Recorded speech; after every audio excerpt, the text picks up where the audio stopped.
संजय उवाच तं तथा कृपयाविष्ट कृपयाविष्ट तं तथा कृपयाविष्ट अश्रुपूर्ण कुलेक्षणम् अश्रुपूर्णाकुलेक्षणम्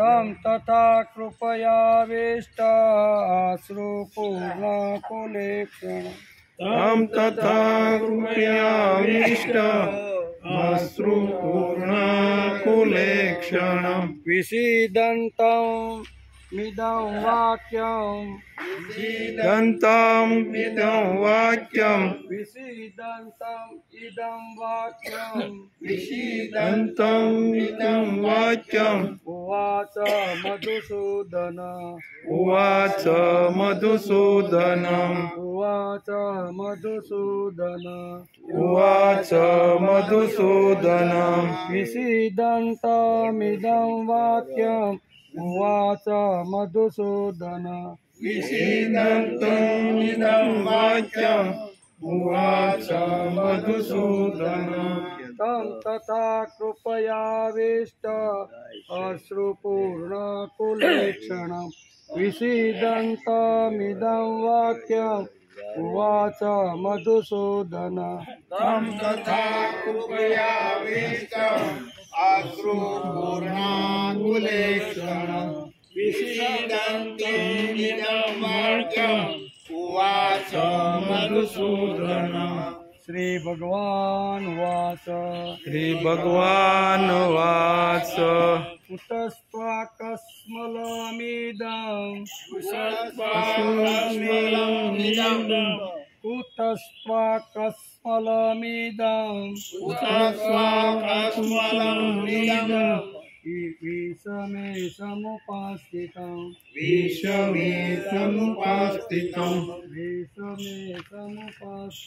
विषमे समुपास्थितं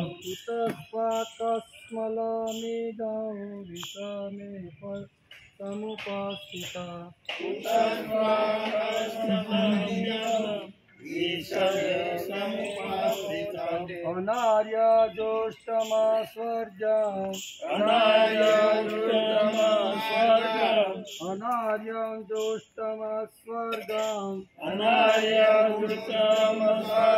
अकीर्तिं करमार्जुनम्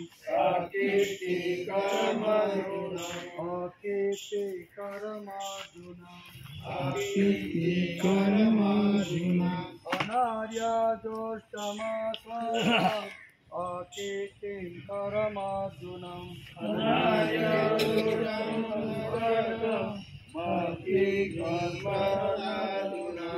अकीर्ति बोलो यार संधि छुट्टी करो अनार्य जोष्टमस्वर्गम् अकीर्ति करमार्जुनम् अनार्य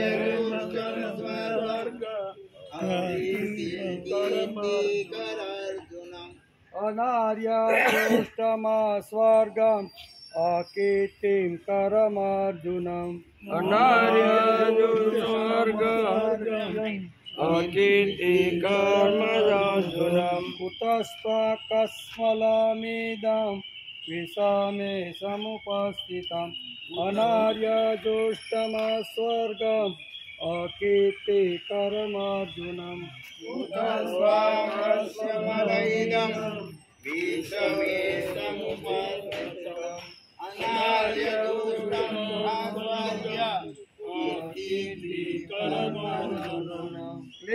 क्लेब्यमास्मगमः पार्थ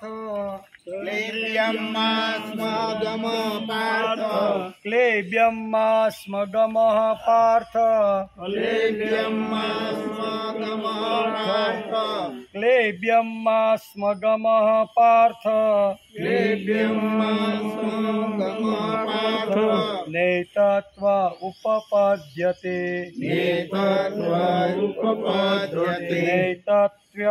नैतत्व्युपपद्यते उपपद्यते नेतत्व उपपद्यते नेतत्वोपपद्यते क्लेब्यमास्मगमः पार्थ नेतत्व उपपद्यते क्लेब्यमास्मगमपार्थ नेतत्वोपपद्यते क्लेब्यमास्मगमः पार्थ नेतत्व उपपद्यते क्लेब्यमास्मगमपार्थ नेतत्वोपपद्यते क्षुद्रं हृदय दौर्बल्यं शूद्रं हृदयदौर्बल्यं क्षुद्रं हृदय दौर्बल्यं शूद्रं हृदयदौर्बल्यं त्यक्तोत्तिष्ठं परन्तप त्यक्तोत्तिष्ठ परन्तप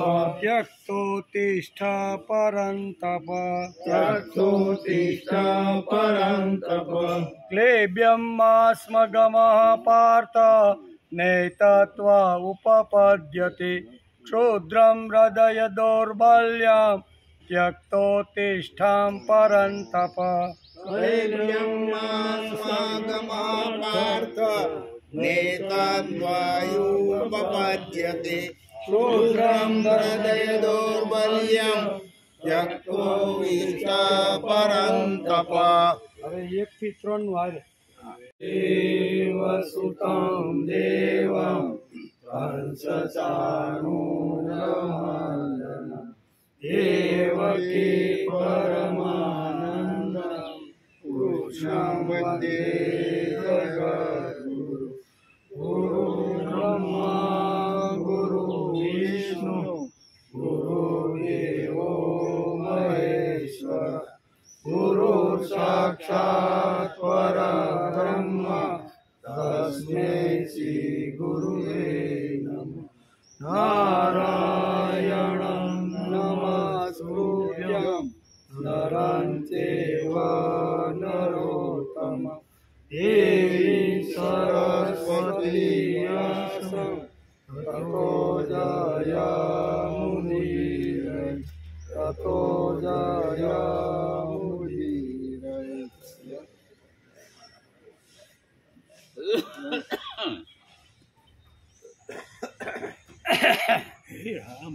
अध्याय 2 सांख्य योग संजय उवाच तं तथा कृपयाविष्ट अश्रुपूर्णाकुलेक्षणं विषीदन्ताविदं वाक्यम् उवाच मधुसूदन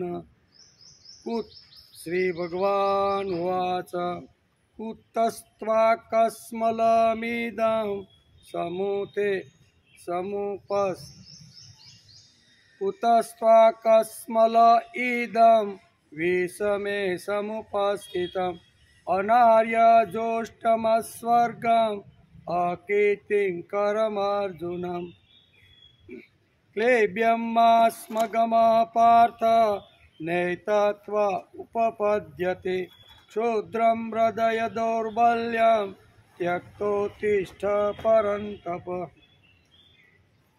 આજે શ્રીમદ ભગવદ્ ગીતા ચિંતન શરૂ થયો 54મો દિવસ શુક્રવારે આપણે શ્રીમદ ભગવદ્ ગીતાના બીજા અધ્યાયની શરૂઆત કરી હતી અને પ્રથમ અધ્યાય અર્જુન વિષાદ યોગને નમસ્કાર કર્યા હતા. પાંડવોએ 12 વર્ષનો વનવાસ અને 1 વર્ષનો અજ્ઞાતવાસ પૂરો થતા જ્યારે પ્રતિજ્ઞા મુજબ પોતાનું અડધું રાજ્ય માગ્યું. હવે શરૂઆત શા માટે થઈ યુદ્ધની એની થોડીક વાતો વેદવ્યાસે આગળ આપને સમજાવવા માટે લખી છે.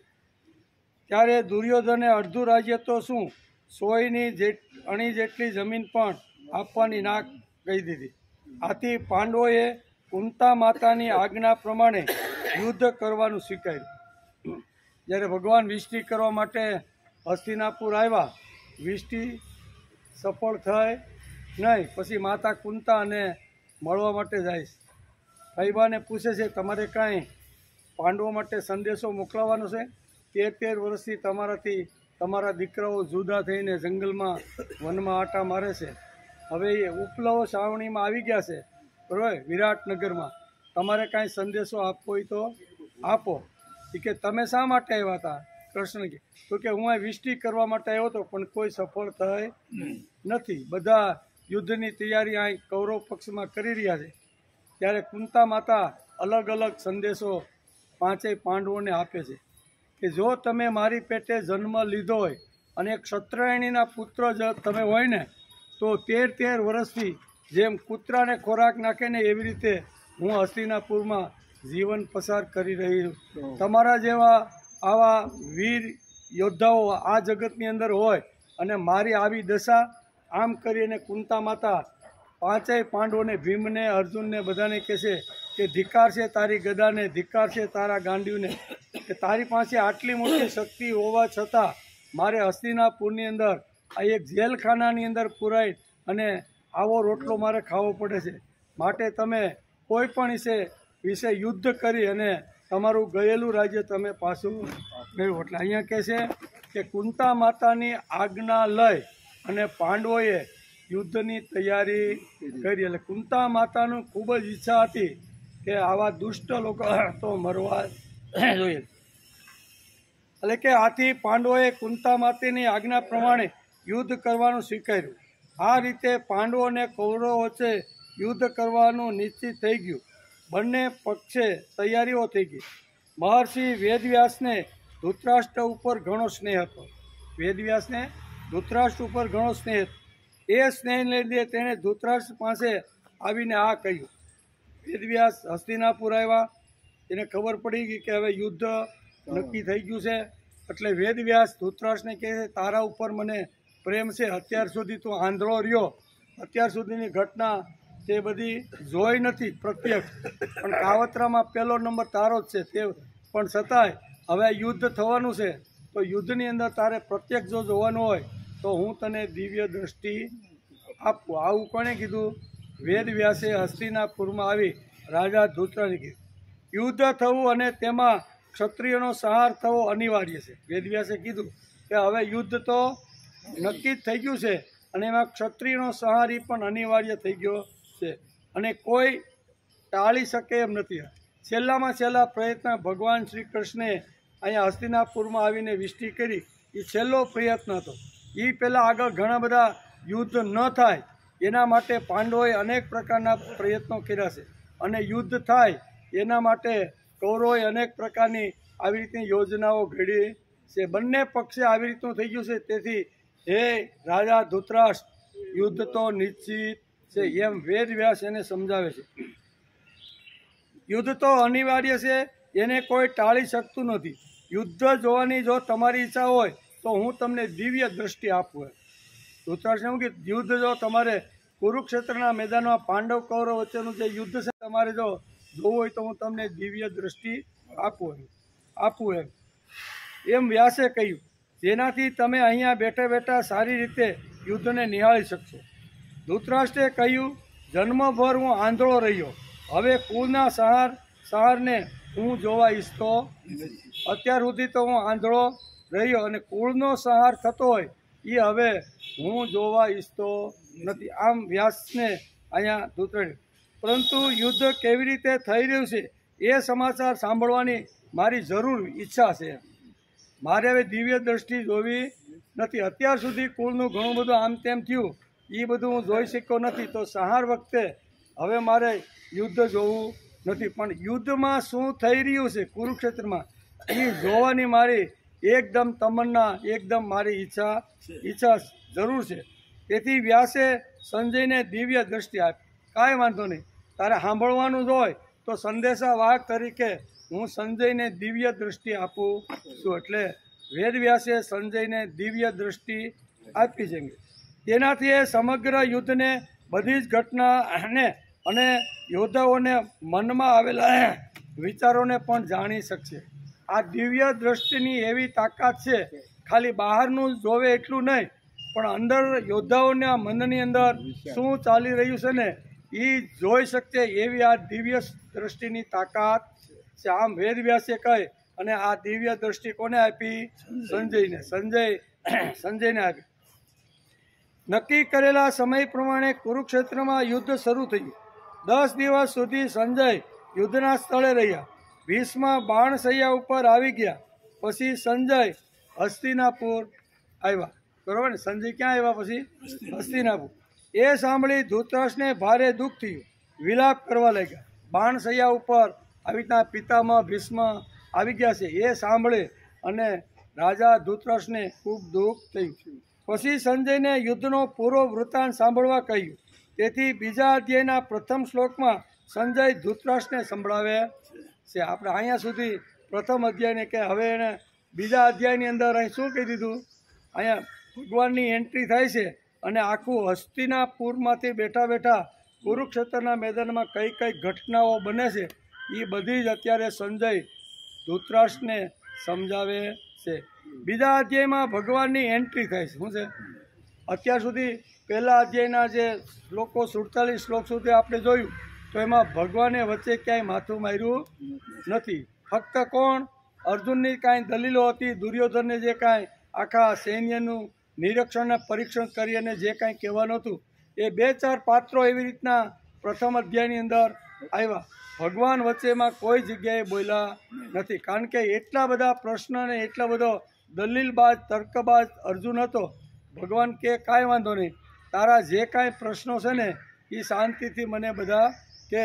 અને આ બધા પ્રશ્નો કહે છે અને અંતે તો અહીંયા છેલ્લા શ્લોકની અંદર અહીંયા સંજય અત્યારે ધૃતરાષ્ટ્રને કહેશે કે આવી રીતનો અર્જુન એક હાથમાંથી ગાંડી અને એક હાથમાંથી શસ્ત્ર નીચે પડી ગયો, ઢીલો થઈ ગયો, આંખમાંથી પાણીની ધારા વહેવા લાગી, શરીર કાંપમાં લાગ્યું. આમ કરી અને વચ્ચેની પાછલી બેઠકમાં આવીને બેસી ગયો કે હવે મારે કર્મ કરવું નથી. કર્મનો ત્યાગ તો કર્યો જ કે હવે મારે કર્મ કરવું નથી એવું તો એ બોલ્યો, પણ કર્મના જે હથિયારો છે ધનુષ અને બાણ એને પણ ફેંકી દીધા. આપણે ખેતરમાં ખેતી કરવા માટે જાય, હાલો મારે ખેતી કરવી નથી એમ કહીને હળ ને કોદાળીને જો આપણે ફેંકી દઈએ તો ખેતી થાય કરી? એટલે અહીંયા પણ અર્જુને નક્કી જ કરી દીધું કે યુદ્ધ મારે કરવું નથી. તેથી યુદ્ધના જે સાધનો, લડવાના જે સાધનો છે ને એ બંને સાધનોનો એમણે ત્યાગ કરી દીધો. આમ અહીંયા સંજય અત્યારે ધૃતરાષ્ટ્રને કહેશે અને પછી ભગવાનના હાથની અંદર આ આખી લગામ હોપી છે. હવે ભગવાનની એન્ટ્રી થઈ છે. ભગવાન અત્યારે આ શ્લોકની અંદર આવે છે. એ બીજા શ્લોકનો આજે આપણે વિચાર કરવાનો છે. બીજા શ્લોકની અંદર શું કહે છે? શ્રી ભગવાન ઉવાચ. ભગવાન આવે છે એટલે ભગવાન શું કહેવા માગે છે એનો હવે આપણે શાંતિથી વિચાર કરવો જોઈએ. કુતસ્ત્વાકસ્મલ ઈદમ વિષમે સમુપસ્થિતમ અનાર્ય જોષ્ટમા સ્વર્ગમ અકીર્તિમ કરમાર્જુનમ. આગળ ભગવાનને જે કાંઈ દલીલ કરી હતી ને એ દલીલનો અહીંયા પ્રથમ જવાબ, પ્રથમ જે શ્લોકમાં જે દલીલો કરી હતી એનો અહીંયા જવાબ અત્યારે અર્જુન આપે છે. શું કહે છે અર્જુન? એટલે હે અર્જુન, વિષમે એટલે આ વિષમ અવસર. આ કેવો છે? વિષમ. અહીંયા આપણે લડવા માટે ભેગા થયા છીએ તો લડવાનું હોય, ખાવા માટે જ્યાં ભેગા થયા હોય ત્યાં ખાવાનું હોય, ક્રિકેટ જોવા માટે જ્યાં ભેગા થયા હોય ત્યાં ક્રિકેટ. જેવો અવસર, જે અવસરમાં જે સમયે આપણે જ્યાં ગયા હોય તેવી રીતનું આપણે કામ કરવાનું હોય છે. અહીં તો તું વિષમ પરિસ્થિતિ, અહીં તો લડવા માટે આપણે આવ્યા છીએ અને અત્યારે લડવાનો અવસર છે અને તું આવી રીતનો બેસી જા, એ યોગ્ય નથી. એમ કરી અને ભગવાન એનો કાન પકડે છે. વિષમે આટલા વિષમ અવસર પર તો આ એટલે તને, ઈદમ એટલે આ, કસ્મલ એટલે કાયરતા. શું કહેવાય? કચરો. આપણે જેને કહીએ ને, આપણે અહીં કચરા પેટી દરરોજ આવે કે નહીં? શા માટે આવે છે? કે ઘરમાં નાનો મોટો જે કાંઈ કચરો હોય ને એને માણસ સંગ્રહ કરતો નથી, કોઈ પણ રીતે એનો નિકાલ કરીને એનો પ્રયત્ન. તો એવી રીતે અહીં કસ્મલ શબ્દ વેદવ્યાસે લખ્યો છે અને ભગવાન અત્યારે અર્જુનને કહે છે કે તારા મનની અંદર, તારા બુદ્ધિની અંદર આ કચરો આવ્યો ક્યાંથી? આ કચરો આવવો જોઈએ નહીં. એટલે કે કસ્મલ એટલે કચરો. કેવો? એનો એક અર્થ. બીજો છે કાયરતા. બીજો અર્થ શું થાય? તું ક્ષત્રિય હોવા છતાં તું આવી કાયર વાતો કેમ કરે છે? આ કચરાનો કસલો પછી કૂદતો એટલે ક્યાંથી હું કીધું આ કૂદતો આવ્યો ક્યાંથી તને ઉપસ્થિતમ એટલે પ્રાપ્ત થઈ કે જેનું અનાર્ય દુષ્ટમ એટલે શ્રેષ્ઠ પુરુષ એનું સેવન કરતા નથી એવો કચરો તારી અંદર ક્યાંથી આવ્યો। શ્રેષ્ઠ પુરુષો હોય ને એ કચરાને કોઈ દી સ્વીકારતા, એ કચરો કોઈ દી ભેગો કરે ને હારી હારી વાતો હોય ને એ જ એની બુદ્ધિમાં, એ જ એના મનની અંદર, એ જ ઘરની અંદર રાખવાનો પ્રયત્ન કરે। પણ કચરો નાના ભલે નહીં કાયમ લાગશે, 5 વર્ષ પછી છોકરાને કાયમ લાગે ને એમ ઘણી માડીઓ છે ને 100 વર્ષ સુધી કાયમ ન આવે ને એવો કચરો ઘરની અંદર આપણા ઘરમાં ભેગા કરતા હોય।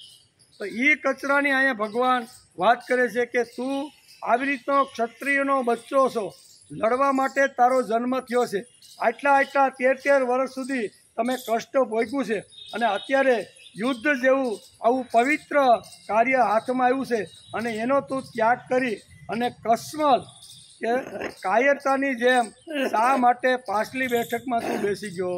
આમ ભગવાન કહે છે સમુપસ્થિતમ એટલે પ્રાપ્ય કે જેનું શ્રેષ્ઠ પુરુષો સેવન કરતા નથી। અનાર્ય દુષ્ટમ સ્વર્ગમ અસ્વર્ગમ એટલે કારણ કે તે ન તો તને સ્વર્ગ આપનાર છે અને ન અકીર્તિકરમ, ન તો તને યશ કે ન તો તને કીર્તિ મળવાની છે। કારણ કે એને નરકની વાત કરી હતી ને કે હે ભગવાન આ યુદ્ધમાં આવેલા મારા સ્વજનોને જો હણી નાખું ને તો મને પાપ લાગે અને પાપને લીધે મને નરકની અંદર મારો વાસ થાય। એનો જવાબ ભગવાન અત્યારે આ શ્લોકની અંદર આપે કે યુદ્ધની અંદર ક્ષત્રિયનો બચ્ચો એકવાર લડવા માટે આવે તો કાં તો મૃત્યુને સ્વીકારે છે અને કાં તો જીતને સ્વીકારે છે, એ કોઈ દિવસ પાછી પાની કરતો નથી। યુદ્ધમાં આવેલો ક્ષત્રિય જો પાછી પાની કરે તો એને નરકમાં જ જવું પડે છે। ભગવાન કહે છે કે તને સ્વર્ગ મળવાનું નથી। તું દોઢ થઈને મને કહેતો હતો કે આટલા બધા સ્વજનોના માથા ઉડાડી નાખું તો એને હિસાબે મને પાપ થાય અને પાપને હિસાબે નરકમાં જાવ અને આખા કુળને પણ હું નરકમાં લઈ અને હજારો વર્ષ સુધી અંતકાળ સુધી ઘણા સમય સુધી લખ્યું છે કે ઘણા સમય સુધી અહીંયા આવી યાતનાઓ ભોગવવી પડે। ત્યારે ભગવાન એની સામે અહીંયા જવાબ આવશે। ભગવાન વાચ ભગવાન કહેશે કે ક્ષત્રિયનો બચ્ચો યુદ્ધમાંથી જો પાછી પાની કરે ને તો એને કોઈ દી સ્વર્ગ મળતું શું કહેશે?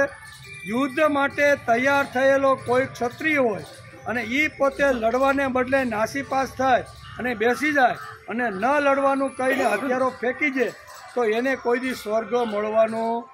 ભગવાને એનો અહીંયા પાપ અને નરકના પ્રશ્ન જે આગલા શ્લોકમાં જે પૂછ્યા હતા એનો જવાબ અત્યારે ભગવાન આપે છે કે હે અર્જુન આ વિષમ અવસર પર તને આ કાયરતા એટલે કે કચરો તારા મનમાં ક્યાંથી ઘૂસી ગયો? આ શ્રેષ્ઠ પુરુષ જે હોય છે ને એ આનું સેવન કરતા નથી કારણ કે તે ન તો સ્વર્ગ આપનારો છે અને ન તો યશ કીર્તિ આપનારો છે।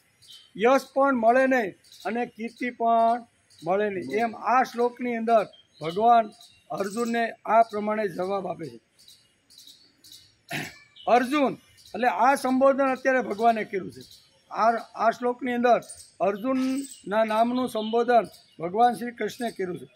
અર્જુન આ સંબોધન કરવાનું તાત્પર્ય એ છે કે તું સ્વસ્થ નિર્મળ અંતઃકરણવાળો છે, તેથી તારા સ્વભાવમાં આ બાલિશતા, કાયરતા, કચરો આવું એ બિલકુલ ઉલટી વાત છે, છતાં તે તારામાં કેવી રીતે આવી ગયો?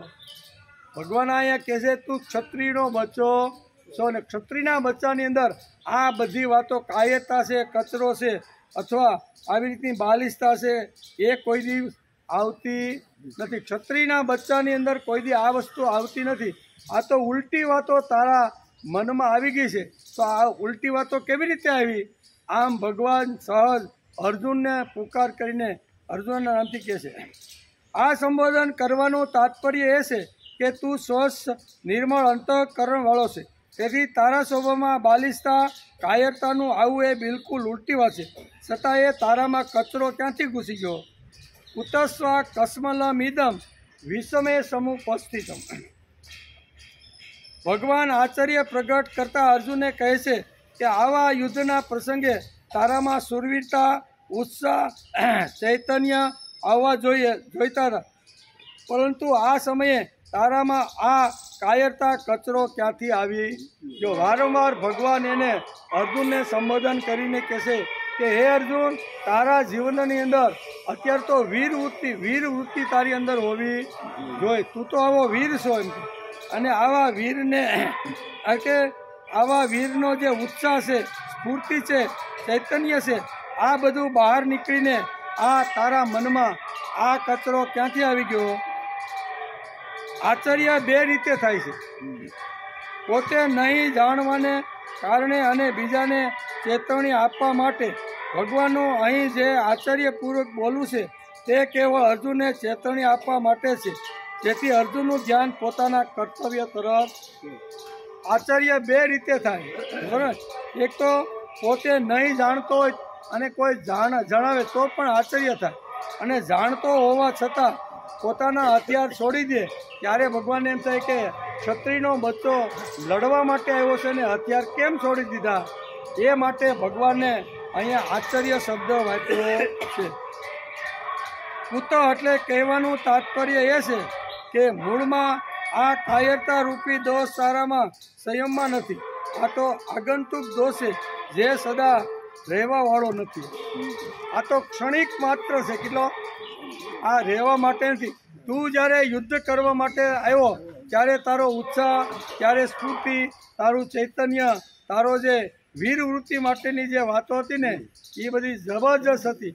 તો હવે તારા મનમાં અહીંયા યુદ્ધના મેદાનમાં આવ્યા પછી આ કચરો ક્યાંથી આવી ગયો? આમ ભગવાન અર્જુનને પૂછે છે. કુત એટલે કહેવાનું તાત્પર્ય એ છે કે મૂળમાં આ કાયરતા રૂપી દોષ તારામાં સંયમ નથી.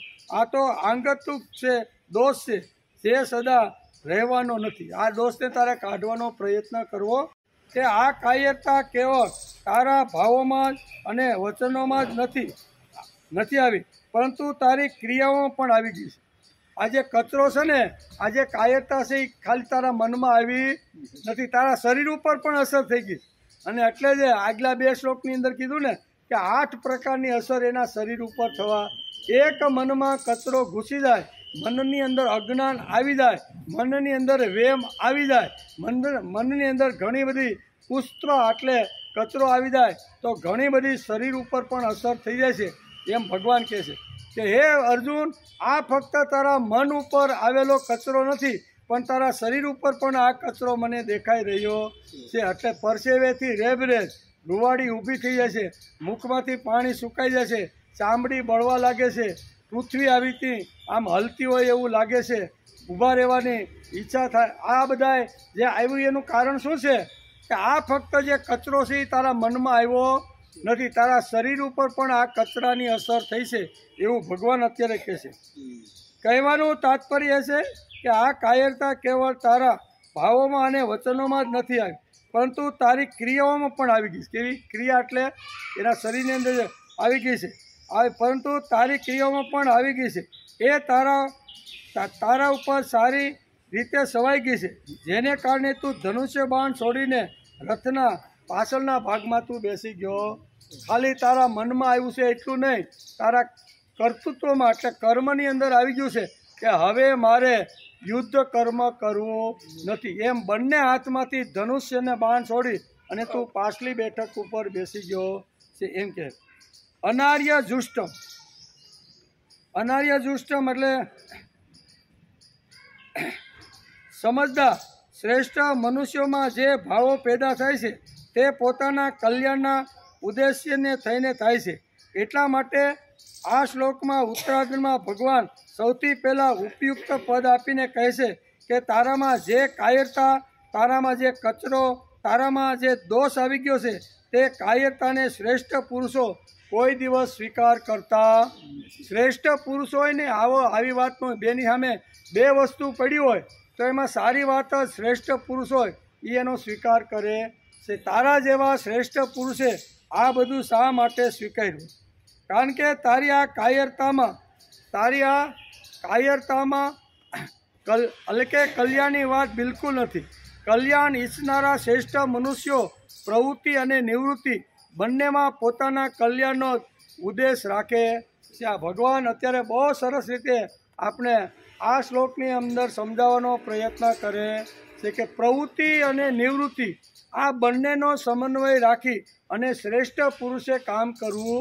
જેને શ્રેષ્ઠ બનવાનું છે, ભગવાનનો લાડકો દીકરો બનવાનું છે, જેને ભક્તિ કરવાની છે, જેને અધ્યાત્મ માર્ગમાં જેને આગળ જવાનું છે ને, એને આ બંને વાતોનો સમન્વય સ્વીકારી લેવો જોઈએ. કઈ બે વાત? તો કે પ્રવૃત્તિ અને નિવૃત્તિ. અત્યારે તું નિવૃત્ત થઈ ગયો, હાથમાંથી બાણ ફેંકી દીધા અને નિવૃત્ત થઈને કહેશો કે મારે હવે કર્મ કરવું નથી. આ કર્મ કરવાનો અત્યારે પ્રસંગ છે અને તું નિવૃત્તિની વાત કરે છે, એ તારા જેવા માટે યોગ્ય નથી. કારણ કે આગલા પ્રથમ અધ્યાયની અંદર અર્જુનનો એક પ્રશ્ન હતો, એનો જવાબ અત્યારે ભગવાન અહીંયા આપે છે. અર્જુનનો પ્રશ્ન હતો કે ભગવાને કીધું કે ચાલ અર્જુન, તું કદાચ હથિયાર છોડી દે અને લડવાની તૈયારી ન કરે તો સામેના કૌરવ પક્ષમાં તો બધા લડવા માટે જો ઉત્સાહયુક્ત થઈને બધા આવ્યા છે, એ બધા જો આવી રીતના હાથમાં હથિયાર લઈ અને બધા જો આવે, બરાબર, અને તને મારે તો કે હું મરવા માટે, બલિદાન આપવા માટે તૈયાર થઈ જાઉં છું, પણ હાથમાં હથિયાર ઉપાડું નહીં. શા માટે? ભગવાને પૂછ્યું શા માટે? તો કે તે શા માટે ન સ્વીકારું? તો કે હવે યુદ્ધ કરીને મારે પાપ કર્મ કરવું નથી. આ બધી વાતો સમજાવે છે. અને એક પ્રશ્ન ભગવાન પણ એને કરે છે કે પિતામહ ભીષ્મ 186 વર્ષના છે, દ્રોણાચાર્ય પણ તને વિદ્યા આપી એટલે તારા કરતાં 2-3 ગણી ઉંમર એની વધારે હશે. આવા લોકો પણ યુદ્ધ માટે નિવૃત્ત થયા નથી, એ પણ હાથમાં ધનુષ્ય બાણ લઈ અને યુદ્ધના મેદાનમાં આવ્યા છે. અને તું શા માટે યુદ્ધનો અનાદર કરે છે? ભગવાને જ્યારે એને આ વાત કરી ત્યારે અર્જુન પોતાની દલીલને આગળ વધતા ઘણી બધી વાતો એને સમજાવે કે આવા લોકો 186 વર્ષના પિતામહ ભીષ્મ જેવા આવી રીતના વયોવૃદ્ધ માણસ છે, એ પણ લડવાના ઉત્સાહ, સ્ફૂર્તિને ચૈતન્ય લઈને આવેલા છે. તું તો હજી 75-80 વર્ષનો છો, તો શા માટે તું કર્મનો ત્યાગ કરે છે? અને એ જે કર્મ ત્યાગની વાત જે અર્જુને ભગવાનને કરી હતી, એનો જવાબ અત્યારે ભગવાન આ બીજા શ્લોકની અંદર આપે છે કે પ્રવૃત્તિ અને નિવૃત્તિ. અત્યારે તારે પ્રવૃત્તિ કરવાનો સમય છે, અત્યારે તું નિવૃત્તિનો માર્ગ તે સ્વીકારી લીધો, કર્મ ત્યાગી દીધું, હાથમાંથી હથિયાર તે ફેંકી દીધા. એનો અર્થ કે તે કર્મ તો તારે નથી જ કરવું, પણ કર્મની અંદર ઉપયોગ એવા સાધનોનો પણ તે ત્યાગ કરી દીધો છે, એમ ભગવાન એને સમજાવશે. પોતાના કર્તવ્ય પ્રત્યે કાયરતા ઉત્પન્ન થતી નથી. પરિસ્થિતિ પ્રમાણે એમને જે કર્તવ્ય પ્રાપ્ત થાય છે અને તેઓ કલ્યાણ પ્રાપ્તિના ઉદ્દેશથી ઉત્સાહ અને તત્પરતાપૂર્વક સાંગોપાંગ કરે છે. તેઓ તારી જેમ કાયર થઈને યુદ્ધથી અથવા બીજા કોઈ કર્તવ્ય કર્મથી ઉપરામ થતા નથી. તું જેમ અત્યારે ઉપરામ એટલે આવી રીતના હથિયાર છોડી દીધા, એવે સામે પક્ષે કોઈ આવો વિચાર કર્યો નથી. એ તો લડવા માટે આવ્યા છે, યુદ્ધ કરવા માટે આવ્યા છે. જ્યાં સુધી છેલ્લા પ્રાણ છે ત્યાં સુધી કૌરવ પક્ષમાં રહીને અમે અમારું બલિદાન, અમારા પુત્રો અથવા શું કહેવાય, અમારા બધા વીત અને બધું છોડીને આ લોકો. તું શા માટે આવો વિચાર કરે તેમ ભગવાન કહે છે. યુદ્ધરૂપી પ્રાપ્ત કર્તવ્ય કર્મથી ઉપરામ થવું એ તારા માટે કલ્યાણકારક માર્ગ નથી. આ તો તને નરકની અંદર લઈ જવાવાળો માર્ગ છે. અને એટલું જ નહીં, પણ સમાજમાં તારો યશ અને તારી કીર્તિ, અત્યાર સુધી જે તારી કીર્તિ છે ને, તને જે યશ મળ્યો છે ને, દુનિયાના બધા લોકો કહેશે કે ગાંડીવધારી તને જે મળી છે ને, આ નહીં લડવાથી તારી અપકીર્તિ થશે. આ શબ્દ શું આપ્યું છે? અપકીર્તિ અને અસ્વર્ગીય, આ બે શબ્દ વ્યાસે અહીં લખ્યા છે. અને ભગવાન અર્જુનને કહે છે સ્વર્ગ પણ મળવાનું નથી અને તને યશ પણ મળવાનો નથી. શા માટે? યુદ્ધમાંથી આવી રીતનો ક્ષત્રિય જો પાસીપાની કરી અને નહીં લડું એમ કરીને જો ઘર ભેગો થઈ જાય તો એને સ્વર્ગ કે આવી રીતનો યશ મળતો નથી. એમ અત્યારે બહુ સરસ રીતે સમજાવવાનો પ્રયત્ન કરે છે. સ્વર્ગમ, અહીંયા બીજો એક શબ્દ આ શ્લોકની સ્વર્ગમ, અસ્વર્ગમ વાપર્યો છે. કલ્યાણની વાત તો સામે નહીં રાખતા જો સાંસારિક દ્રષ્ટિથી પણ જોવામાં આવે તો સંસાર કરતાં સ્વર્ગલોક ઊંચો છે. પરંતુ તારી આ કાયરતા, તારા મનમાં આવેલો આ કચરો સ્વર્ગને આપનારો પણ નથી. અર્થાત કાયરતાપૂર્વક યુદ્ધથી નિવૃત્ત થવાનું ફળ સ્વર્ગની પ્રાપ્તિ માટે થઈ શકતું. તું ભાગીશ તો ભાઈ તને સ્વર્ગ મળવાનો નથી. અહીં કહે છે ને કે ભાઈ આવું પાપ કરીને મારે નરકમાં જવું પડે, મારે જવું છે સ્વર્ગમાં. આવા આગલા પ્રશ્નમાં જે કાંઈ એના જે સવાલો હતા અથવા તર્ક બુદ્ધિથી દલીલો કરતા હતા એનો ભગવાન અત્યારે અહીંયા જવાબ આપે છે કે જે સમયે જેનું જે કર્તવ્ય હોય ને એ પ્રમાણે એનું કર્તવ્ય બજાવી લેવું જોઈએ. બ્રાહ્મણ હોય તો એનું બ્રાહ્મણનું જે કર્તવ્ય હોય એ કર્તવ્ય જો પૂરેપૂરું બજાવે તો એ સ્વર્ગનો અધિકારી થઈ જાય છે. ક્ષત્રિયનું પણ એવું. ક્ષત્રિય જો યુદ્ધના મેદાનમાં એકવાર નક્કી કરે મારે લડવાનું છે ને અને એમાંથી જો પાછી પાની કરે તો નરકનો અધિકારી થાય અને મૃત્યુને ભેટી જાય તો સ્વર્ગ મળે. હતો વા પ્રાપ્યસી સ્વર્ગ. લડતા લડતા જો ક્ષત્રિયનો બચ્ચો જો યુદ્ધની અંદર મૃત્યુ પામે તો એના માટે સ્વર્ગ છે. હતો વા પ્રાપ્યસી સ્વર્ગ, બરાબર, અને એને સ્વર્ગ મળે છે. અને લડતા લડતા જો જીતી જાય તો એને હસ્તિનાપુરની ગાદી મળે છે. તેથી બંને હાથની અંદર ક્ષત્રિયના હાથમાં બંને હાથમાં લાડુ છે. મળે હું કે મરી જાય તો સ્વર્ગ અને જીતી જાય તો હસ્તિનાપુર. આમ ભગવાન અત્યારે સારી રીતે સમજાવવાનો પ્રયત્ન કરે છે. તેથી તને કોઈ દિવસ જો યુદ્ધમાંથી પાછી પાની કરીશ અને યુદ્ધ નહીં કરીશ તો તને ક્યારેય સ્વર્ગ મળવાનું નથી. એમ કે અકીર્તિકરમ એક શબ્દ અહીં વાપર્યો છે.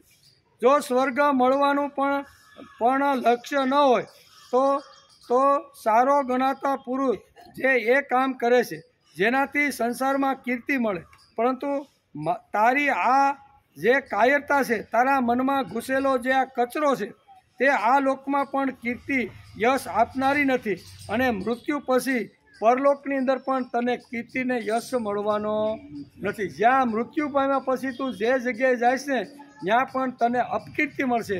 આ લોકની અંદર આવી રીતના યુદ્ધની અંદર આવેલા બધા યોદ્ધાઓ આ તું પાછી પાની કરીશ ને તો આવતીકાલે તારા માથામાં મારી અને તારી કીર્તિને અપકીર્તિમાં ફેરવી નાખશે.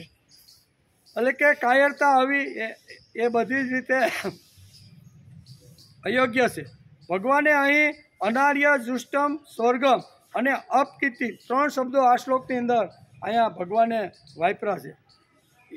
એવો ક્રમ રાખીને 3 પ્રકારના મનુષ્ય બતાવ્યા. ભગવાન અહીં 3 પ્રકારના કેવા તો કે અનાર્ય દુષ્ટ, અસ્વર્ગમ અને અકીર્તિ. આના માટેના 3 અહીંયા મનુષ્ય હોય છે એવું સમજાવવાનો પ્રયત્ન કર્યો છે. એવો ક્રમ રાખીને 3 પ્રકારના મનુષ્ય આ જગતમાં કેવી રીતે વિચરણ કરે છે તે આ 3 શબ્દોથી શ્રીમદ ભગવદ્ ગીતાના 2 અધ્યાયના 2 શ્લોકની અંદર ભગવાને અર્જુન મારફત આપણે બધાને એક સંદેશો આપ્યો છે. પહેલી વાત છે કે જે વિચારશીલ મનુષ્ય હોય છે તેઓ કેવળ પોતાનું કલ્યાણ જ ઈચ્છે છે. એમનું ધ્યેય માત્ર કલ્યાણ જ હોય છે. મારું કલ્યાણ શેમાં છે ને એ નિવૃત્ત થયા પછી 2 આશ્રમ પૂર્ણ કરી અને જ્યારે વાનપ્રસ્થ અને સંન્યાસાશ્રમમાં જ્યારે પ્રવેશ કરશે ને ત્યારે તેને એ જ વિચાર હોય છે કે મારું કલ્યાણ શેમાં છે. અત્યાર સુધી કુટુંબનું કલ્યાણ કર્યું, ધંધાનું કલ્યાણ કર્યું, નોકરી કરવાનું કલ્યાણ કર્યું, છોકરાઓને નાના મોટા કરીને પરણાવવાનું કલ્યાણ કર્યું. હવે મારે મારું કલ્યાણ કરવાનું છે. આ બહુ સરસ પ્રથમ કે છે જે વિચારશીલ માણસ હોય છે ને એ પ્રથમ પોતાના કલ્યાણનો જ વિચાર કરે છે. બીજા તો હવે કોઈ પણ રીતે રળી ખાય. હવે એ 30-35 વર્ષના છોકરા થઈ ગયા છે. હવે એના માટે કાંઈ આપણે રડવાની કાંઈ જરૂર નથી. આ ભગવાન ખરેખર આ 2 અધ્યાયની અંદર આ સંદેશો અત્યારે આપે છે. એના માટે અનાર્ય દુષ્ટમ સ્વર્ગ વાપર્યું છે. બીજો છે જે પુણ્યાત્મા મનુષ્ય હોય છે તેઓ શુભ કર્મો દ્વારા સ્વર્ગની પ્રાપ્તિની ઈચ્છા કરે છે. તેઓ સ્વર્ગને શ્રેષ્ઠ માનીને તેમની પ્રાપ્તિનો જ ઉદ્દેશ્ય રાખતા હોય છે. ત્રીજો પ્રકાર છે જે સાધારણ મનુષ્ય હોય છે તેઓ સંસારને જ માન આપે છે. નિવૃત્ત થયા પછી સામાન્ય માણસ હોય ને જેને કાંઈ વાંચવું નથી, લખવું નથી, કોઈનું સાંભળવું નથી, સારા વિચાર કોઈ દી હાલે ત્યાં જવું નથી, એવા જે સામાન્ય માણસ હોય છે એનો વિચાર કેવો હોય છે કે સાધારણ મનુષ્યો હોય છે તેઓ સંસારને શ્રેષ્ઠ માને. હું મારી પત્ની, મારા છોકરા, મારા બાળકો, મારા પોતરા, મારી જમીન, મારું ઘર, મારી પાડી, મારી લાડી, મારી ગાડી એનાથી એની આગળ ક્યાંય દ્રષ્ટિ જાતી આમાંથી છૂટવાનો માણસે પ્રયત્ન કરવો જો. એટલે 3 પ્રકારના મનુષ્યનું વર્ણન કર્યું છે. એક તો અહીંયા સાધારણ મનુષ્ય, બીજું પુણ્યાત્મા મનુષ્ય અને ત્રીજો વિચારશીલ મનુષ્ય. આ વિચારશીલ મનુષ્યમાં આપણે કેમ વધારેમાં વધારે આપણે જઈ શકીએ એના માટે આપણે ગીતા સાંભળ્યા પછી પ્રયત્ન કરવાનો છે. એટલે કે જે સાધારણ મનુષ્ય હોય છે તેઓ સંસારને શ્રેષ્ઠ માને છે, એટલે તેઓ સંસારમાં પોતાની કીર્તિ ઈચ્છે છે અને એ કીર્તિને જ પોતાનું ધ્યેય માને. મને મોટા ભાગે હાર મળે, સાયલ મળે, ગમે જાઓ મારું સન્માન થાય, સ્ટેજ ઉપર મને બોલાવે, બરાબર, આવું બધું થાય કીર્તિ. એટલે આના માટે જ રાત દિવસ ઘણીવાર આવા જે લોકો હોય છે ને, પુણ્યાત્મ લોકો, એ ઘણીવાર આવી રીતના પ્રયત્નો કરતા હોય છે. એમ અત્યારે કહે છે. ઉપયુક્ત 3 પદો વાપરીને ભગવાન અર્જુનને સાવધાન કરવાનો નિર્ણય છે. તે વિચારશીલ પુણ્યાત્મા મનુષ્યનો ધ્યેય કલ્યાણ અને સ્વર્ગની પ્રાપ્તિ કરનારો નથી, તથા સાધારણ મનુષ્યના ધ્યેયની કીર્તિને પ્રાપ્ત કરાવનારો પણ નથી. સામાન્ય માણસને જેમ સામાજિક સારું કામ કરે તો લોકો એને યશ આપે, કીર્તિ આપે, હાર આપે, એ સામાન્ય માણસને પણ આપે છે. પુણ્યાત્મા માણસને પણ આ બધું મળતું રહેલું છે, વિચારશીલ. પણ આ 3માંથી એકમાં તું અત્યારે આવતો નથી. શા માટે? તારા મગજની અંદર, તારા મનની અંદર આ કચરો ઘૂસી ગયો છે. તેથી તું સામાન્ય પણ નથી, પુણ્યાત્મા પણ નથી અને વિચારશીલ પણ. આ ભગવાને અર્જુનના જીવનમાંથી 3ની બાદબાકી કરી નાખી. અને આ 3ની બાદબાકી થાય એટલે ખાલી શરીર રહે, પણ એની અંદર જે આવી રીતનું ભગવાન પ્રત્યેની પ્રીતિ, ભગવાન પ્રત્યેનો પ્રેમ, ભગવાન પ્રત્યેનો આદર, ભગવાન પ્રત્યેનું મમત્વ હોય ને, એ બધું ખલાસ થઈ જાય. એકવાર મનમાં જો કચરો ઘૂસી જાય તો જીવનની અંદર કેવી રીતની ઘટનાઓ ઘટે છે એ અર્જુનના ચરિત્ર દ્વારા ભગવાન આપને સમજાવે છે. ઉપયુક્ત 3 પદો વાપરીને ભગવાન અર્જુનને સાવધાન કરે છે કે તારો જે આ યુદ્ધ નહીં કરવાનો નિર્ણય છે તે વિચારશીલ અને પુણ્યાત્મા મનુષ્યોના ધ્યેય કલ્યાણ કે સ્વર્ગની પ્રાપ્તિ કરવાનો પણ નથી, તથા સાધારણ મનુષ્યોના ધ્યેય કીર્તિને પ્રાપ્ત કરનારો નથી.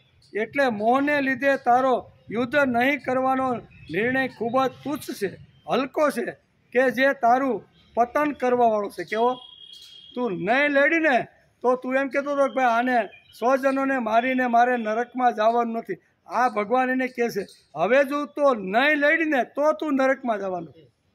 અહીં તો એટલે અહીં બહુ સ્પષ્ટતા ભગવાન અત્યારે અર્જુનને કહે છે કે હે અર્જુન, મોહને લીધે તારો યુદ્ધ નહીં કરવાનો નિર્ણય ખૂબ જ તુચ્છ છે, કે જે તારું પતન કરવાવાળું છે. કેવું? અધઃપતન માણસનું થઈ જાય ને, એ અધઃપતન કરવાનું છે. તને નરકમાં લઈ જનારો અને તારી અપકીર્તિ કરનારો આ તું અત્યારે પ્રયાસ કરી રહ્યો. નહીં લડવાનો જે નિર્ણય છે ને, એ તું અપકીર્તિ અને નરકમાં જવાની તૈયારી કરી રહ્યો છે. એમ આ પ્રથમ શ્લોકની અંદર આટલી વાતો બહુ સરસ રીતે વ્યાસે લખી છે. અને ભગવાન અર્જુને અહીંયા બહુ સરસ રીતે કુતસ્વા કસ્મલમિદમ વિષમે સમુપસ્થિતમ અનાર્ય જુષ્ટમ અસ્વર્ગમ અકીર્તિમ કરમ અર્જુન. આમ કરીને 3 પદ દ્વારા અહીંયા અર્જુનને ભગવાને પ્રથમ અહીંયા ડોઝ આપ્યો છે. ઘણીવાર બરાબર, ઘણીવાર આપણે ડૉક્ટર પાસે જઈને તાવ આપને આવ્યો હોય એટલે આપણે બતાવી બધું આમ આમ તેમ કરીને આમ બધું જોવે અને પછી કે દાદા તમને 3 દિવસની દવા બહુ સામાન્ય, આમાં કાંઈ વાંધો નથી. એટલે પહેલી એને 3 દિવસની દવા આપે. કેટલી? કે આ સવાર બપોર સાંજ પાણી સાથે કે દૂધ સાથે લઈજો, ખાવામાં થોડોક કાંઈ ફેરફાર હોય તો એ બધું ડૉક્ટર બતાવે. અને એવું લાગે કે 3 દિવસ પછી જો તમને કાંઈ તાવની અસર ન થાય, એટલે કે સારું ન થાય તો પછી ફરી બતાવવા. આમ કરીને બાપા દવા લઈને ઘેર આવે, 3 દિવસની દવા લે, બરાબર. 3 દિવસની દવા લીધા પડ્યા પછી પણ ફેર પડતો નથી. એટલે ડૉક્ટર વિચાર કરે છે કે હવે શું કરવાનું. એટલે ડૉક્ટર પછી કે બાપા હવે લોહીની લેબોરેટરી કરવી પડે. આમાં તાવ તો ઘણા પ્રકારના હોય. હવે કયા પ્રકારનો તાવ છે ને મેં તમને કઈ દવા આપી છે. મને એમ હતું કે સામાન્ય આવી તો મેલેરિયા છે એટલે મેં મેલેરિયાના ટીકડા તમને આપ્યા હતા, પણ હવે આપણે ટેસ્ટ કરાવીશું. એમ ટેસ્ટ કરાવીને લેબોરેટરીનો રિપોર્ટ આવે તો એમાં નિમોનિયા નીકળે, એટલે પછી દવા બદલાવી પડે કે નહીં. એટલે ભગવાન અર્જુનને અહીં 3 ડોઝ આપે છે. કેટલા? કે આ 3 ડોઝથી જો હાથમાં હથિયાર લઈ અને પાછો ઊભો થઈને લડવા માટે જો તૈયાર થઈ જાય ને તો ભગવાન એને 3 ડોઝ આપે છે. 3 ડોઝ આપીને કહે છે કે તું અનાર્ય છો, આર્યને શોભે એવું વર્તન કરતો નથી, અને એકવાર આર્યને શોભે એવું વર્તન ન કરીને તો તને નરકનો અધિકારી તું થવાનો છે. અને એકવાર નરકનો અધિકારી થયો અને મૃત્યુ પછી પણ તું જ્યાં જાય ને ત્યાં આ જગતમાં તો તારી અપકીર્તિ થશે, પણ ગમે ત્યાં જાય તારી અપકીર્તિ. આ 3 પ્રકારની જે ટીકડા હતા ને એ ટીકડાથી જરાય હળવળતો નથી અહીંયા હું. એટલે બીજા શ્લોકની અંદર હળાવવાનો પ્રયત્ન કે પહેલા શ્લોકમાં તો ભગવાને આ 3 ટેબ્લેટ એને આપી કે આ જો આનાથી કાંઈક સારું થઈ જાય તો આપણે એને આગળ કાંઈ બધું કરાવવાનું નહીં. એટલે 3 ટેબ્લેટ આમાં આપે છે અને આગળ કહે છે, હે અર્જુન, આ વિષમ અવસર પર તને આ કાયરતા ક્યાંથી પ્રાપ્ત થઈ, જેનું શ્રેષ્ઠ પુરુષ સેવન કરતા નથી, કારણ કે તે તો સ્વર્ગ આપનાર ન આપનાર કે યશ આપનાર પણ નથી. ગીતા સાંભળ્યા પછી માણસો ઊભો થવો જોઈએ. જાગૃતિ અને ચેતના એ મોટામાં મોટી વાત છે. શ્રીમદ ભગવદ્ ગીતા શાસ્ત્રોનો અભ્યાસ કર્યા પછી ભલે આપણે એમ ન કહીએ કે બધું અમારા જીવનમાં જે કાંઈ સારું છે આવી જાય, પણ આ દુનિયાની અંદર ઘણી બધી સારી વાતો પડેલી છે, એમાંથી સાંભળ્યા પછી એકાદી વાત તો આપણા જીવનમાં મૃત્યુ પહેલાં એકાદી સારી વાત તો આવવી જોઈએ. અર્જુનનું બોલવું પૂરું થયું અને પછી ભગવાન બોલવાના છે, તો વચ્ચે કોઈ સૂત્રધાર જોઈએ. તેથી સંજય સૂત્રધાર બની અને આ લગામ ધૃતરાષ્ટ્રને કહેશે કે હવે ભગવાન શ્રી કૃષ્ણે અર્જુનને શું કીધું ને એ હવે તમે સાંભળો. એમ કરીને આ સૂત્રધારનો જે લગામ હતી ને એ સંજય અત્યારે અહીંયા ભગવાનને વચ્ચે લાવી અને કહેશે કે ભગવાન શું બોલ્યા એ તમે હવે સાંભળી લ્યો. અર્જુનનું બોલવું પૂરું થયું અને પછી ભગવાન બોલવાના છે, તો વચ્ચે કોઈ સૂત્રધાર જોઈએ. તેથી સંજય સૂત્રધાર એટલે કે 2 હાથ જોડી અને ધૃતરાષ્ટ્રને કહેશે કે હવે ભગવાને અર્જુનને શું કહ્યું તે સાંભળો. અર્જુન લથડતો પડથડતો બેસી ગયો. શું કહે છે હવે અર્જુનની હાલત કેવી રીતે થઈ એ હસ્તિનાપુરની અંદર સંજય આવી તો ધૃતરાષ્ટ્રને કહે અને શાંતિથી બેસીને બોલ કે અર્જુન લથડતો પથડતો બેસી ગયો. પછી શું ભગવાન બોલવા લાગ્યા? ના. વચ્ચે સંજયે સૂત્રધાર બનીને કહ્યું કે અર્જુન બેસી ગયા પછી મધુસૂદને અર્જુનને આ પ્રમાણે કહ્યું. એમ કરીને આગળનો દોર સંસાર અત્યારે અહીંયા ભગવાને શું કીધું એ અત્યારે ધૃતરાષ્ટ્રને સંજય કહી રહ્યા છે. શું કહ્યું? ભગવાન બીજા અધ્યાયમાં બીજા શ્લોકમાં એન્ટ્રી થાય છે. પ્રથમ અધ્યાયમાં ભગવાન વચ્ચે આવ્યા જ નથી, ભગવાન આવ્યા નથી. અને શ્રીમદ ભગવદ્ ગીતાનો આપણે સંપૂર્ણ 700 શ્લોકનો અભ્યાસ કરશું ને ત્યાં સુધી ભગવાન ઉવાચ જ આવે છે. આપણે જે વખતે મહાભારતનો અભ્યાસ કરતા હતા ને તેમાં શ્રી કૃષ્ણ ઉવાચ આવતું હતું, બરાબર ને? એમાં અર્જુન ઉવાચ આવતું હતું, એમાં ધૃતરાષ્ટ્ર ઉવાચ આવતું હતું, એમાં બધા ભીમ ઉવાચ, એવા ઘણા બધા આવી રીતના ઉવાચ બીજા બધા ઘણા બધા ગ્રંથોમાં કૃષ્ણના નામથી ઉવાચ છે. પણ શ્રીમદ ભગવદ્ ગીતા એક એવો ગ્રંથ છે કે જેમાં કૃષ્ણ બોલતા જ નથી. અહીં શું શબ્દ આવશે? શ્રી ભગવાન ઉવાચ. ભગવાન અને શ્રી કૃષ્ણ એટલે યશોદાના પુત્ર અને ભગવાન એટલે યુનિવર્સલ પાવર. આખી દુનિયા અને આખા બ્રહ્માંડનું જે સંચાલન કરે છે ને તેના માટે ભગવાન શબ્દનો ઉપયોગ થાય છે. કૃષ્ણ શબ્દનો ઉપયોગ થાય એટલે સમજી લેવાનું આ દેવકી અને શું કહેવાય, દેવકી યશોદા નંદવાન આ બધાનો આ એનો પુત્ર છે. એટલે શ્રી ભગવાન ઉવાચ એનો અર્થ કે અહીંયા દેવકી નંદનો પુત્ર કૃષ્ણ બોલતો નથી. યુનિવર્સલ પાવર મને ને તમને જે સંભાળે છે, મારું ને તમારું ખાધું પચાવે છે, મને ને તમને સ્મૃતિનું જે દાન કરે છે, મને ને તમને ઉઠાડી અને આ જગતની અંદર હસતા 100 વર્ષ સુધી જીવાડવાનો જે અંદર ચૈતન્ય જે શક્તિ છે ને એને કહેવાય ભગવાન ઉવાચ. અને આખા બ્રહ્માંડ એટલે આ ગીતાના 700 શ્લોકને 18 અધ્યાય પૂરા થશે ત્યાં સુધીમાં કૃષ્ણ ઉવાચ કોઈ જગ્યાએ આવવાનું નથી. બધી જગ્યાએ જ્યારે આવશે ને ત્યારે ભગવાન ઉવાચ. એટલે ભગવાન ઉવાચ આટલા માટે, બરાબર? કૃષ્ણ ઉવાચ હોત ને તો આપણે નંદબાવાનો દીકરો જ યાદ આપને આવે, અથવા અહીંયા વસુદેવનો દીકરો જ આપને યાદ આવે. પણ આ તો ભગવાન વાચ એટલે એને કરતાં ઉપરની વસુદેવ અને દેવકીને જેણે જન્મ આપ્યો છે ને એ ક્વોલિટી એટલે ભગવાન, બરાબર ને. એટલે અહીંયા આપણે ભગવાન સમજીને એનો વિચાર કરતા આપણે અત્યારે આવ્યું ને શ્રી ભગવાન વાચ પહેલાં બીજા જ અધ્યાયની અંદર બીજા શ્લોકની અંદર વ્યાસે શ્રી ભગવાન વાચ એવો શબ્દ વાપર્યો છે. શ્રી ભગવાન વાચ એટલે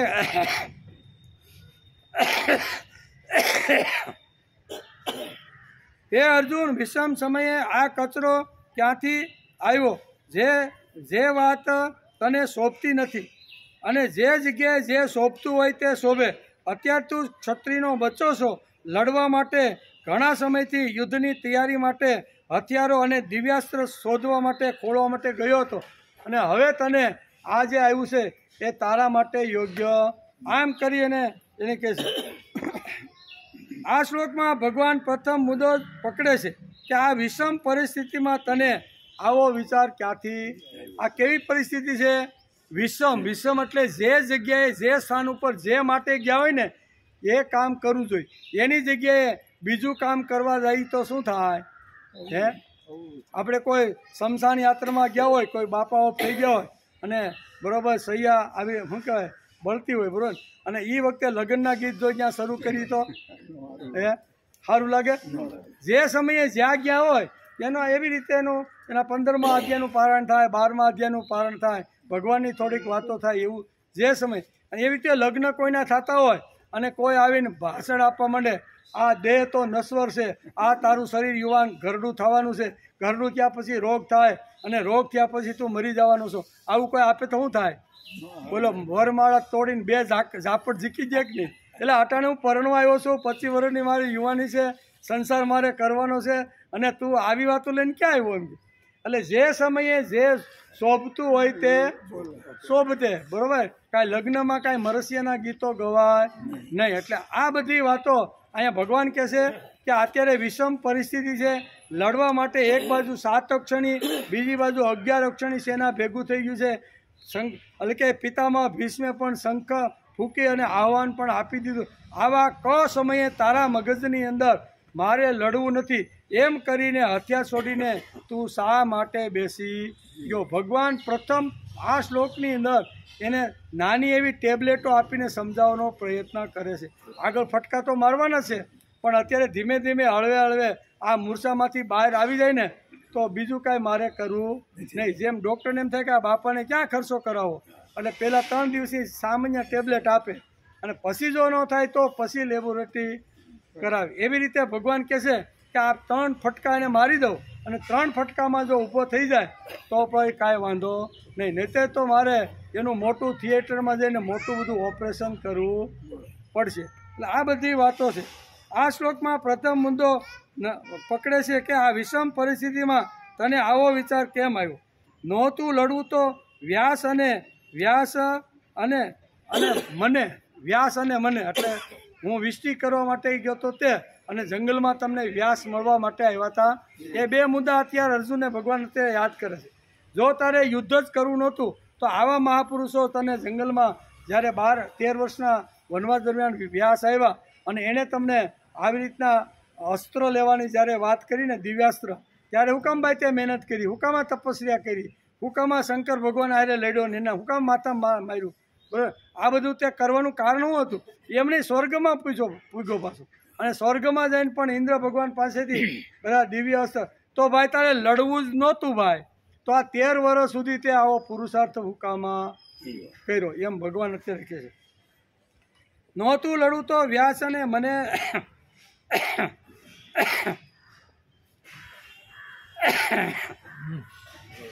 ટાઈમ થઈ ગયો ભાઈ.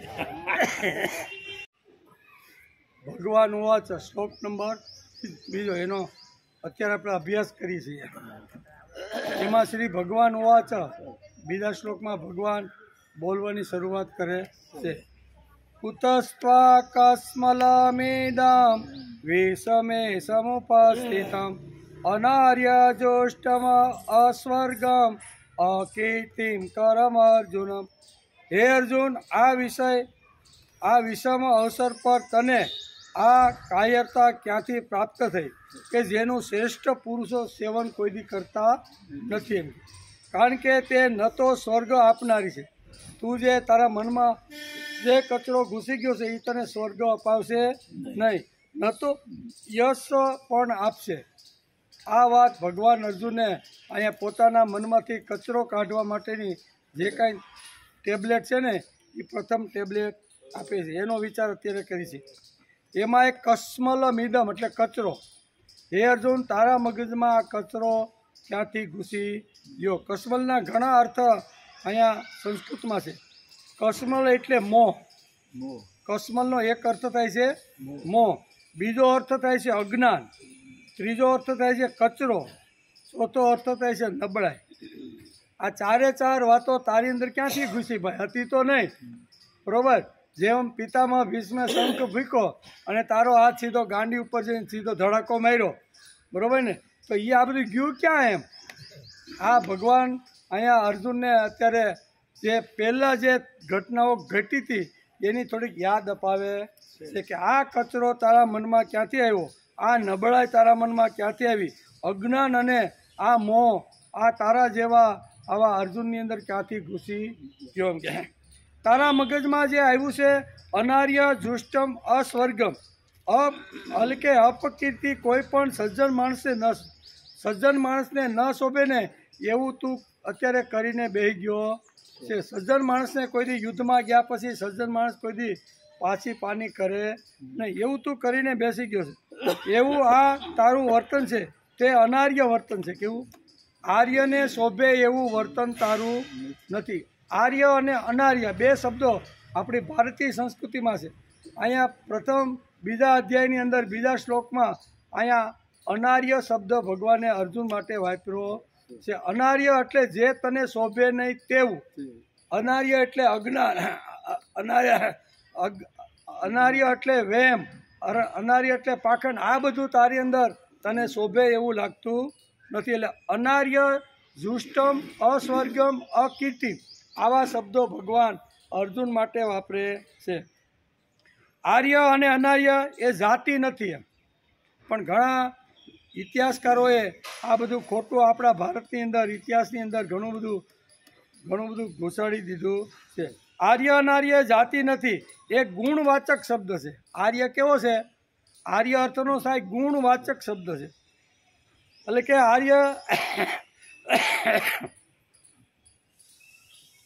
આર્ય એ ગુણવાચક શબ્દ છે. જ્યાં જ્યાં આર્ય શબ્દ વાપરવામાં આવ્યો છે ત્યાં ત્યાં ગુણવાચક શબ્દના અર્થમાં જ વપરાયો છે. આપણે રામાયણ વાંચીએ અને એમાંય સીતા રામને માટે જ્યારે કહે છે ત્યારે આર્ય શબ્દ વાપરે છે, બરાબર. કોઈ પણ મહાપુરુષ હોય, કોઈ શ્રેષ્ઠ પુરુષ હોય, કોઈ જ્ઞાની પુરુષ હોય, કોઈ વિદ્વાન હોય તો એના માટે પોતાની સ્ત્રી આર્ય શબ્દ વાપરે છે. એટલે રામાયણમાં ઘણીવાર આપણે સીતાએ રામ માટે આર્ય શબ્દ ઘણી જગ્યાએ વાપર્યો છે. આર્ય એટલે શ્રેષ્ઠ. આર્ય સંસ્કૃત શબ્દ છે, એનું ગુજરાતી થાય છે આર્ય એટલે શ્રેષ્ઠ. આર્ય એટલે સુસંસ્કૃત. કેવો? સુસંસ્કૃત. આર્ય એટલે પ્રૌઢ, આર્ય એટલે પૂજાને પાત્ર, અને આર્ય એટલે પૂજાને પાત્ર, અને આર્ય એટલે જેની પાસે સર્વ સંપન્ન ગુણ છે અને નિવૃત્તિ અને પ્રવૃત્તિનો વિચાર કરી અને સમાજમાં જીવન જીવવાનો જે પ્રયત્ન કરે છે એના માટે શાસ્ત્રકારોએ આર્ય શબ્દ વાપર્યો છે. શ્રેષ્ઠ, પ્રૌઢ આપણી પણ વાત આવે. આર્ય એટલે કેવો? પ્રૌઢ, કે જેની પાસે બબે બ્રહ્મચર્યાશ્રમને શું કહેવાય ગૃહસ્થાશ્રમનું બે આશ્રમનું જેની પાસે ખજાનો છે ને, અને વાનપ્રસ્થાશ્રમની અંદર એ જ્યારે આવે ત્યારે એના માટે પ્રૌઢ શબ્દ વપરાય છે. આર્ય એટલે પ્રૌઢ, આર્ય એટલે સુસંસ્કૃત, આર્ય એટલે શ્રેષ્ઠ, અને આર્ય એટલે પૂજાને પાત્ર, જે પૂજા કરવા જેવા છે તે એના માટે આર્ય શબ્દ વાપર્યો છે. એટલે પૂજાને પાત્ર. આ અર્થમાં અહીંયા શ્રીમદ ભગવદ્ ગીતાના બીજા અધ્યાયના બીજા શ્લોકમાં ભગવાને અર્જુન માટે અનાર્ય શબ્દ અત્યારે વાપરી નાખ્યો છે. તું કેવો છો? અનાર્ય. શા માટે છો? કે તારી અંદર આવો કસ્મલ ઘૂસી ગયો છે, તારી અંદર મોહ છે, અજ્ઞાન છે, કચરો છે, આ બધું આ તારી અંદર ઘૂસી ગયો છે. તેથી તને આ વાતો શોભતી નથી. તું જીવન અત્યાર સુધી આર્ય જેવો જીવો અને હવે અનાર્ય જેવું તું અત્યારે વર્તન કરી રહ્યો. ભગવાને શું કીધું કે અત્યાર સુધીનું તારું જે જીવન હતું ને એ આર્ય જેવું હતું અને યુદ્ધના મેદાનમાં બંને હાથમાંથી તે લડવા માટેના સાધનો ફેંકી દીધા, કર્તવ્યોમાંથી આવી રીતનો ફેલ ગયો, ત્યારે ભગવાન એના અનાર્ય શબ્દ વાપરે છે. શાસ્ત્રમાં પણ લખ્યું છે કે કર્તવ્યમાચરણ કાર્ય, શ્લોક છે એના માટેનો, કર્તવ્યમાચરણ કાર્ય અકર્તવ્યમનાચરણ તિષ્ઠતિ પ્રકૃતાચારે સવે આર્ય ઇતિ સ્મૃતમ. શાસ્ત્ર ખોલીને આપણે જો વાંચીને તો શાસ્ત્રમાં આર્ય માટેનો આ શબ્દ લખ્યો છે. શું લખ્યો છે? કર્તવ્યમાચરણ કાર્ય. જે કરવા જેવું કાર્ય છે તે જ કરે છે, ન કરવા જેવું કાર્ય ક્યારેય હાથમાં લેતો નથી કે કરતો. મૃત્યુ આવે તો પણ ન જ કરે, બરાબર ને? એવી સ્થિતિનો જે માનવ છે એના માટે આર્ય શબ્દ વાપર્યો છે. કર્તવ્યમાચરણ કાર્ય અકર્તવ્યમાચરણ. અકર્તવ્યનું કોઈ દિવસ શ્રેષ્ઠ પુરુષ પાલન કરતો નથી. તિષ્ઠતિ પ્રકૃતાચારે સવે આર્ય ઇતિસ્મુ. આવા જેની જે કરવા જેવું કાર્ય કરે છે અને ન કરવા માટે આર્ય શબ્દ વાપરવામાં આવે છે. ગાંધીજી પ્રથમવાર જે વખતે આફ્રિકા જવાના હતા, બરાબર ને, આફ્રિકા જવાના હતા, હવે એ આખા દેશ બધા માંસાહારી, દારૂ અને માંસાહારી ઉપર જીવન જીવવાવાળા એ બધા દેશો છે.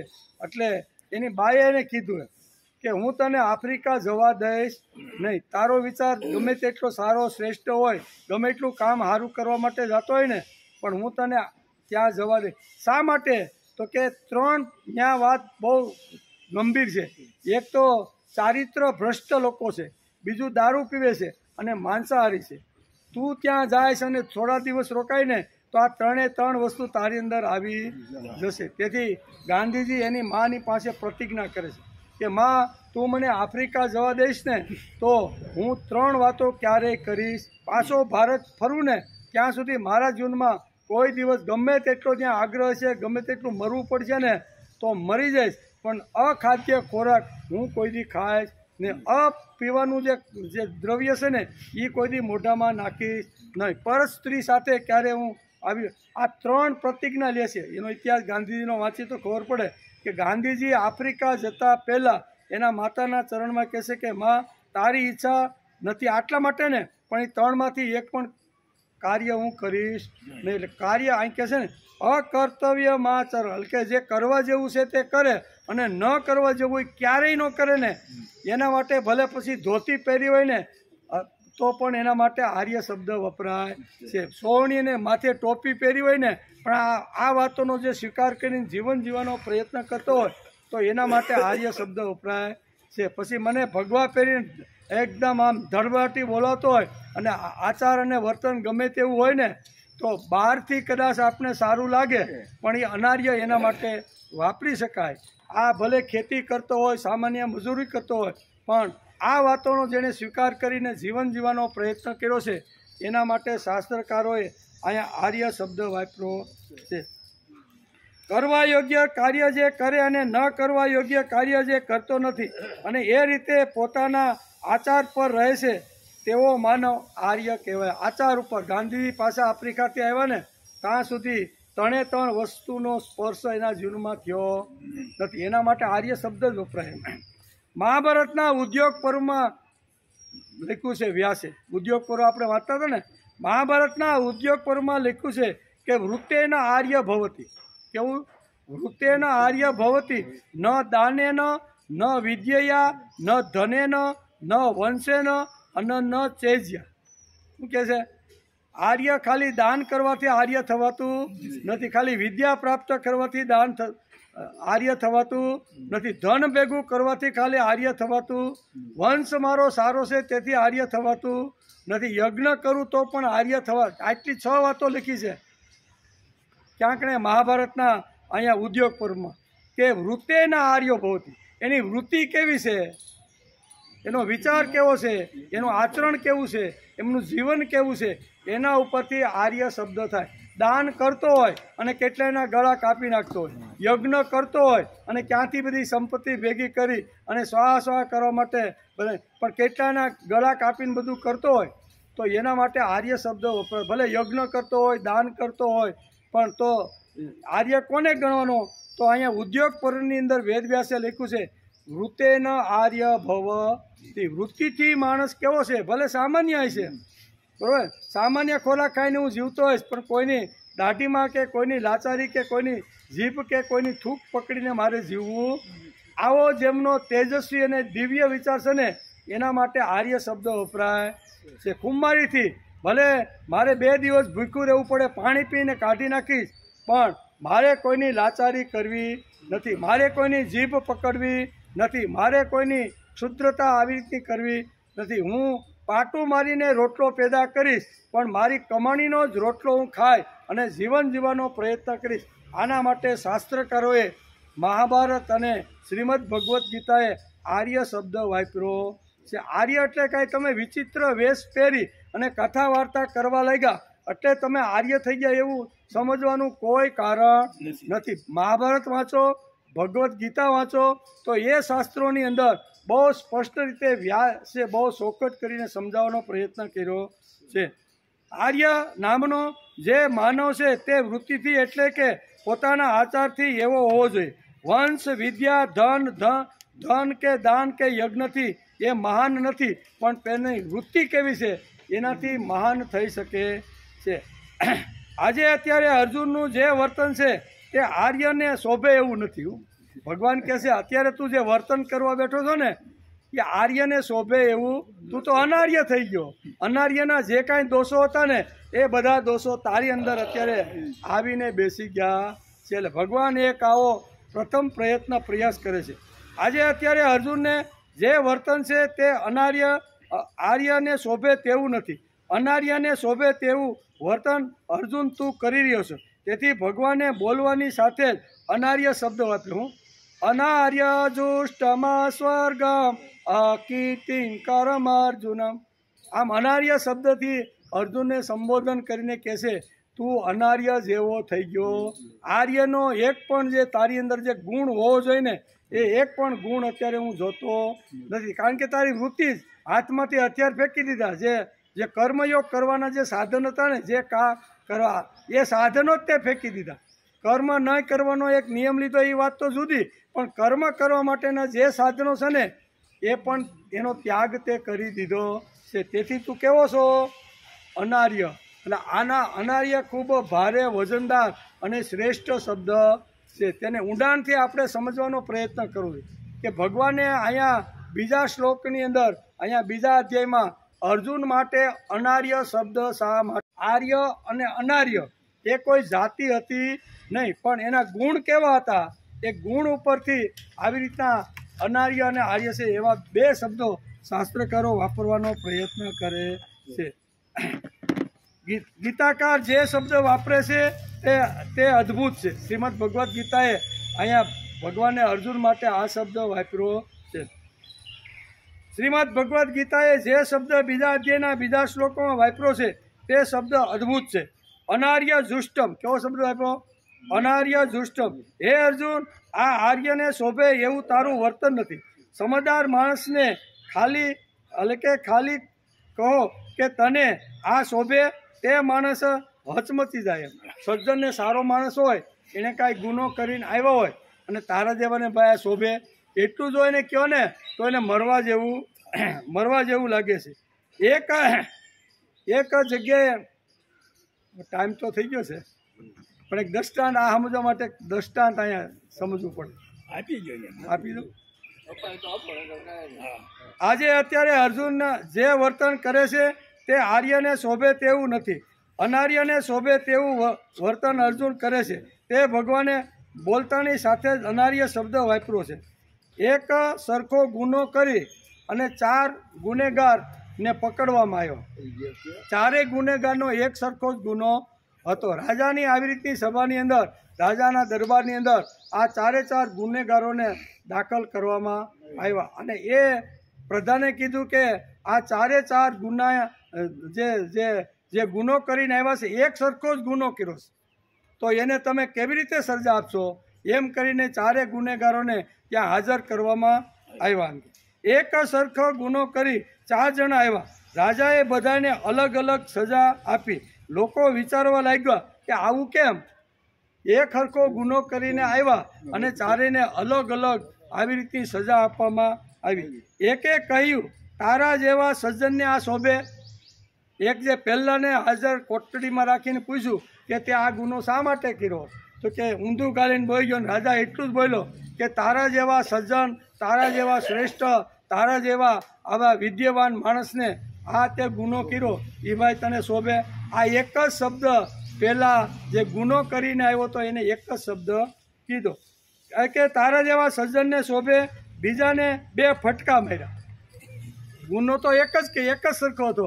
2 ફટકા મારી અને કડક ભાષામાં એને કીધું કે આજ પછી જો આવી રીતનું કરીશ તો આજ તો 2 માર્યા છે અને હવે પછી આવો ગુનો કરીશ 4 ફટકા તને, એમ કરી અને એને છૂટો કરી દીધો.